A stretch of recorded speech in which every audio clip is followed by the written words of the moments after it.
সবকিছুর একটা সীমা থাকে মা। তোমরা যদি দিনের পর দিন অকারণে একটা লোককে একই অভিযোগ করতে থাকো, তাহলে একদিন সেও কিন্তু বাধ্য হবে তার নিজের মতো রাস্তা খুঁজে নিতে। তোমরা এমন দিন দেখতে চেও না যেদিন আমি এই বাড়ি ছেড়ে চলে যেতে বাধ্য হব। ভয় দেখাচ্ছ তুমি? ভয় দেখাচ্ছ আমাদের?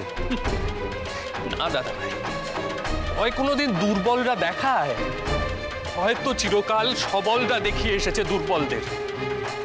এই যেমন তুমি বা তোমরা আমাকে দেখিয়ে চলেছ।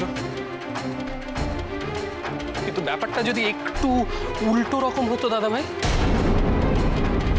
যদি আমি তোমার মতো বড় চাকরি করতাম দেখতে, তাহলে সমস্ত কিছু বদলে যেত। তখন দেখতে সবাই আমাকেও অনেক সমঝে চলতো, সত্যি কথা অনেক ভেবে চিনতে বলতো। দীপ, দীপ তুমি বাবা, তোমাকে আমি যেটা বললাম না, সেটা একটু ভেবে দেখো, ভেবে দেখো কথাটা। আর আমি যদি একটু অসভ্য হতে পারতাম, যদি আমার মধ্যে এত ভ্যালুজ না থাকতো, যদি আমি বারবার এটা নিজেকে না বোঝাতাম যে আমাকে যেভাবে খুশি অপমান করুক, আমি কখনো বড়দের মুখের ওপর কথা বলবো না, তাদের কোনো রকম অসম্মান করব না, তাহলে দেখতে কেউ আমাকে এইভাবে ঘাঁটাতে আসতো না।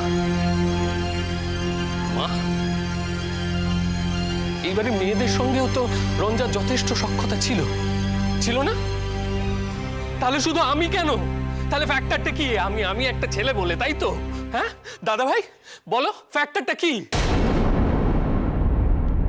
এরকম গুছিয়ে কথা তো আগে বলতে পারতিস না? এত যুক্তি দিয়ে গুছিয়ে কথা ইনফ্যাক্ট এই বাড়িতে একজনই বলতো, সে অবশ্য এখন নেই এখানে। তাহলে কি শিক্ষাটা তার কাছ থেকে? আপত্তি আছে তোমার? যাক,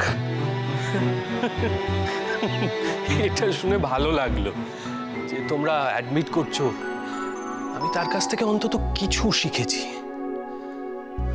আর একটা কথা দাদা ভাই, তোমায় সরাসরি বলে ফেলাই ভালো। আমি যদি সত্যি জানতাম না যে রঞ্জা এই মুহূর্তে কোথায় রয়েছে, তাহলেও কিন্তু আমি তোমায় বা তোমাদের কাউকে বলতাম না। কারণ আমি বিশ্বাস করি যে এই বাড়িটা রঞ্জার উপযুক্ত নয়। দীপ, তুমি হ্যাঁ দাদা ভাই, এই কথাটা বলার জন্য তুমি আবার আমার গায়ে হাত তুলতে পারো, তবে আমি সেটাকে সবলের আস্ফালন হিসেবেই ধরে নেব। আর তাতে আমার মনের ভেতরের কথাটা সেটা কিন্তু বদলাবে না।